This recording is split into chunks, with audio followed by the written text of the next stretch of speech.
going to look at how to add fractions. So basically, if I had the fraction 2 over 4 and 1 over 4, we have quite a simple addition problem because all we need to do is add our two numerators, so 2 and 1. So when I add 2 to 1, I get 3. And I do not need to add my denominators, they remain the same, so they are still 4. So I now have 3/4.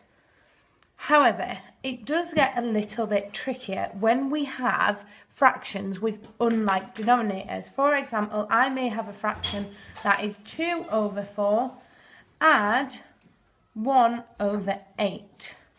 And we need to find out what this equals. The way we do this is by making our denominators common. So what I can see from this is that 4 and 8 are both in the 4 times table. So I can make my 4 into an 8 by timesing it by 2.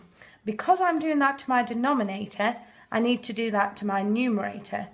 So I'm going to do 2 times 2, which is 4, and 4 times 2, which is 8, which is then added to 1 over 8.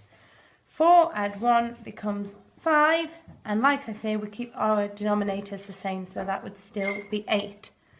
Again though, it can get trickier.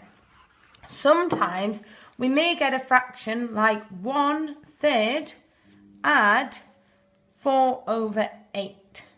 In this case, we need to find a common multiple to turn these two denominators into. Now, because I know my times tables, or I can look at a times table square, I know that 3 times 8 is 24. So if I times this by 8 and this by 8 and times my numerator here by 3 and my denominator by 3, what I can get is 1 times 8, which is 8, over 24, because that's 3 times 8, add 4 times 3, which is 12, over 24 again, because that's 8 times 3.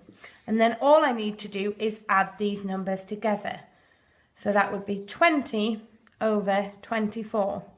If it ever got to the case where you had fractions, for example, 3/4 add 2/4 equals 5/4, what that becomes is 1 and 1/4, because there is one set of 4 over 4 and one set of 1 over 4.